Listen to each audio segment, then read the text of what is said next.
So I just came out to the garage to work out and I had to stop and sit down because I just have so much on my mind. I literally got dressed, picked out a playlist that I wanted to listen to. I picked out a workout video I wanted to watch. I got the baby down for a nap. I did 3 moves and then I just had to stop.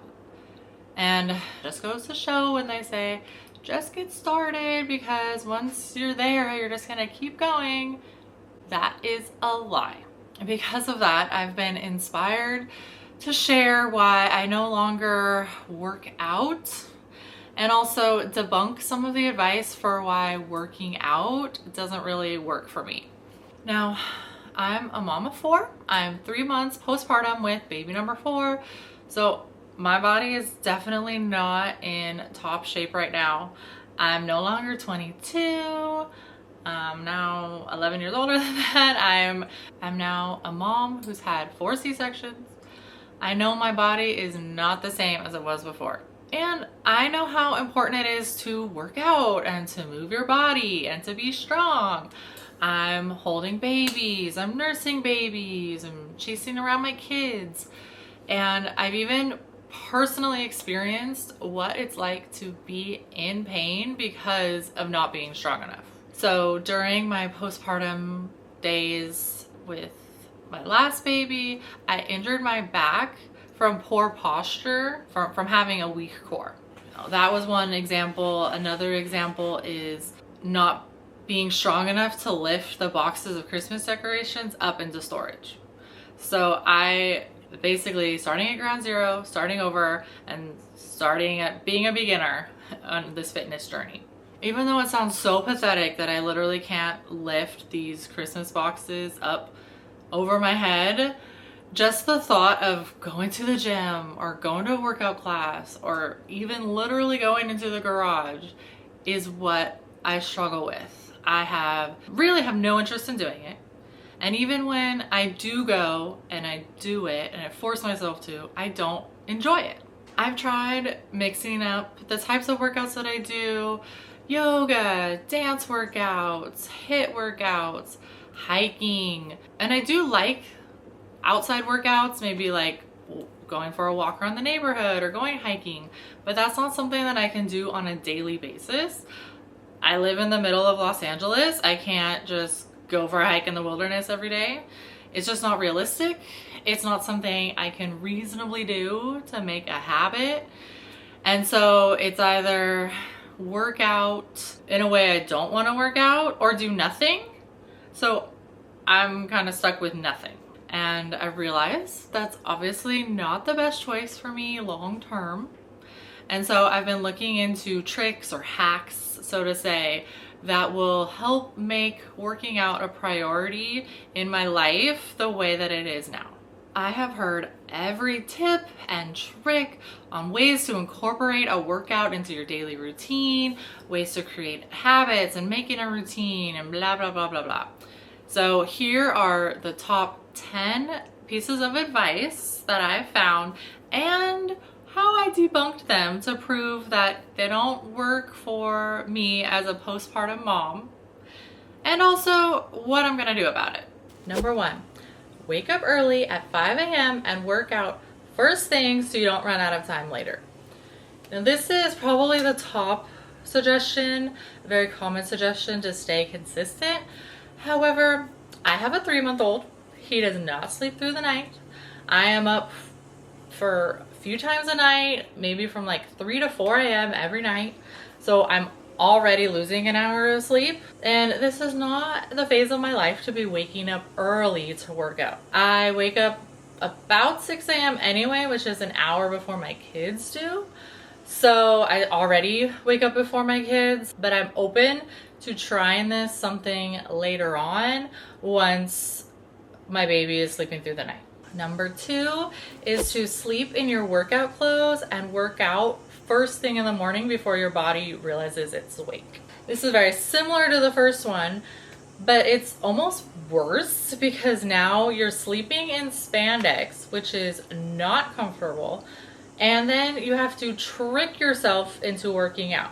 Why do I need to trick myself into doing something that's good for me? So maybe even if I wake up early, I'll just have to, get dressed and kind of do my morning routine and then go and work out. So speaking of that, is number 3 is to just get dressed and get started. And once you start, you will keep going.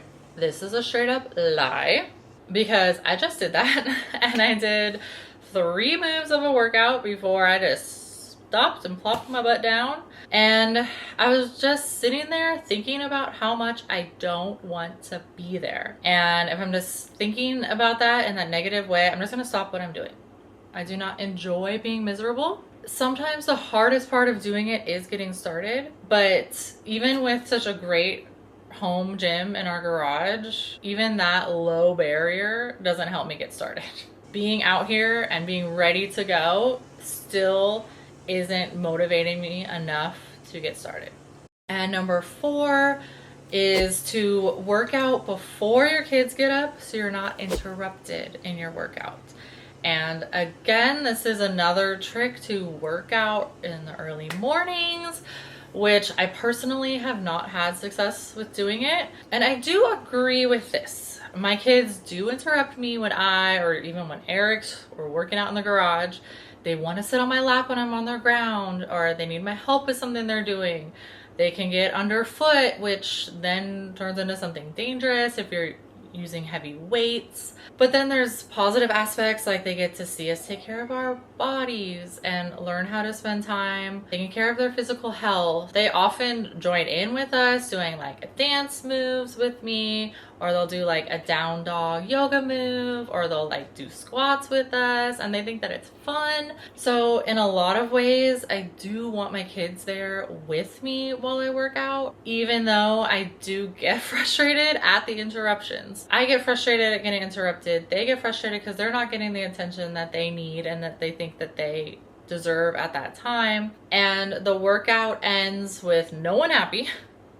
And personally, I don't want to spend my time doing things that don't make me happy. And then as kind of like a part B to that, if I have time in my day when I won't have any interruptions that I could set aside and devote to strictly myself, where I can choose to do something for myself in that period of time, I'm not going to choose to work out. That's not what I'm going to be doing. Okay, so number 5 is to make it a habit. I don't think I'm the type of person that can have something be a habit. I don't have an addictive personality. I have no interest in smoking or really even drinking. I don't crack my knuckles. I don't bite my nails. I have no interest in gambling. Because of that, I don't think working out will ever be automatic, and I'm gonna have to work harder at incorporating a workout into my daily life. Speaking of automatic, number 6 is to schedule a workout into your day and incorporate the workout into your schedule, and that way you're less likely to skip it. I've done this before with a weekly yoga class. 1 hour a week on a Friday. Seems pretty straightforward, but it's also, now I have to plan childcare around it, work around whatever work meetings I have, spend time driving to and from the studio. So it ends up becoming a little more complicated than it initially seemed. That's for a once a week class. It doesn't really work if I work out every day because my schedule is different every day with different nap times and childcare options, different activities that my kids are doing. And I can see as I'm talking through this that I can see why that 5 a.m. time is becoming so popular. It really is like your devoted time to working out. Number 7 says, consider working out as your me time. And basically, I don't consider working out as my me time, and I'll tell you why. If I have a few moments of the day free with no children, which happens rarely when you have 4 children, I'm not going to spend that precious time working out. At the end of the day, when I look back at what I accomplished that day, I'm going to look back and believe that I had no time to do something that fills my cup. When I look back, I'm going to wish that I spent those rare moments doing something that I truly enjoy, something creative, baking a new recipe I was looking forward to, editing photos or videos of my family, doing a project around the house, things that I know I truly enjoy. So if instead I work out during that time, I miss out on what truly fulfills me. And so then it feels like that precious time to myself was wasted because I spent it working out. Number 8 is working out is good for your mental health. We've heard this before. Working out has benefits to mental health, to brain health, to longevity, gives you endorphins, it fights off dementia. All of that's wonderful. I do not deny that there's a connection to this. There's literally science behind this with studies about how physical health is connected to mental health. I've never personally felt that connection. And I've been active in my life. I played sports. I was on a varsity team in high school. I was on intramurals in college. I trained for a 10K while I was in college. But even when I was training for a race, I would only train and run because I had this race to do. I would suffer through the runs and then I would run the race. The race was fun. It was like a color run or something like that. Then when the race was over, I wouldn't run again for months or like even years. So even with all of that, I never built a habit. So you say that I can build a habit, but it never became a habit. It was just a burden. And I don't want to spend every day of my life dreading the time when I have to go run and dread the time when I have to go train and work out. And so then it's like, well, maybe I just don't like running. Fine. Again, while I was in college, I signed up for a Zumba class with my college roommate. Because, I was told then you have accountability to go get it done. You have a friend with you who's doing it with you. And still, I would show up to that Zumba class seconds after the class began and sneak in through the back so I could spend as little time as possible there. And the entire time that I'm working out, I'm thinking about how much I don't want to be there and what else I could be doing instead and what I'm going to be doing after. Today, 10 years later, I'm a mom, I'm a wife, I have a full-time job, I have a household that I run, and I also want to spend time doing things I enjoy. I want to find more joys in my daily life, and working out has not been one of those things. There's also the mental health aspect where it says that it helps clear your mind of whatever stresses that you have. I have experienced that mental clarity when I'm doing things for myself that I enjoy. For example, with baking, I can get really immersed in the process of measuring things exactly, the methodical mixing of things, seeing the ingredients transform into something that I created this, and I can almost immediately see the results and enjoy the process and the results and get that almost immediate outcome. And I don't have that same effect when I'm working out. Even when I have a really sweaty workout, a really long workout, a really challenging workout, I don't get that same mental effects that I have had with other things. So number 9 would be to use other people as inspiration or as motivation for what your goals are. And Eric, my husband, he loves to use this as motivation for himself and for me. He will find other moms with 4 kids, other moms who had C-sections, women in their 30s, and essentially moms like me who have amazing and strong bodies, fit bodies, and these Instagram pages that show off all their hard work and what they do to get their body that way. But when I look at these women, it's not motivating to me. I have no desire to look like that. Honestly, I don't want their physique and I don't want the lifestyle that's required to keep up with that physique. Eric always tells me, like, think about it this way, like, use them as inspiration to work out, and then you could get there if you just keep trying. But then I think of it like, if I try to look like that and then I don't, then I kind of feel like I've failed. You know, I tried to look like them and I tried to do things that they do, but I'm never going to. Okay, yeah, maybe I look better than I did when I started, but it doesn't mean that I feel good about myself, because then I'm comparing myself to them. And lastly, number 10 is to try something new. You might not have found what you enjoy doing yet. I think this one is very relevant to my life because I have not found anything that I enjoy doing. I've tried so many things. Running on inside on a track or a treadmill, running outside, running on the beach, walking alone or pushing a stroller, listening to an audiobook versus listening to music. I've taken gym classes, weight training classes, yoga, Zumba. I've done YouTube dance workouts. I've done Pilates workouts. I've done P90X, done ballroom dancing. I've done sports, beach volleyball, intramural volleyball. I've done softball. I really feel like I've tried so many different things, and there's still many different things that are still out there to try, to see what I love and to see what would stick as a workout.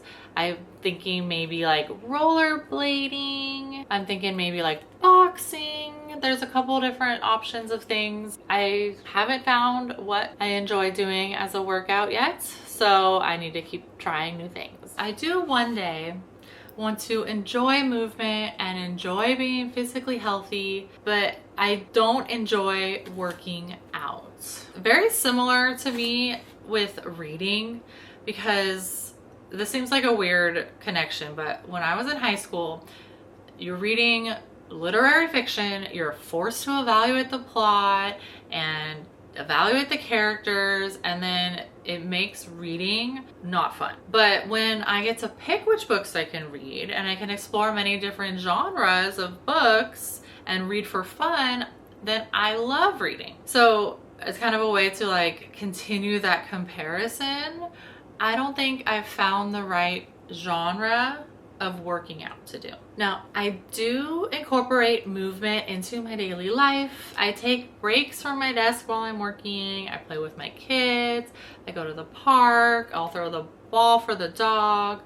I'll dance at weddings. I'll dance to a song that I like when it comes on the radio. I will admit, dancing to a song I like does make me happy. It gives me those mental health endorphins that they say that you get, but I get it for the 3 minutes of the song and not for more than that. But I believe that even in those 3 minutes at a time, that can contribute to the overall benefits of movement. It's not all or nothing, and even 20 minutes is beneficial. So I don't want to limit myself to any one type of workout. I want to be active in general and add movement into my life. I know it will make me feel better, and my future self will thank me. I'll be a happier person, a better wife, and a stronger mom. So if you've watched all the way to the end, please comment, "You go girl," below to give me motivation to get out of this slump, get into gear. And please subscribe to follow along with Life of the Troxels and follow along with my postpartum fitness journey and see what this newfound motivation will lead me. So thanks for watching.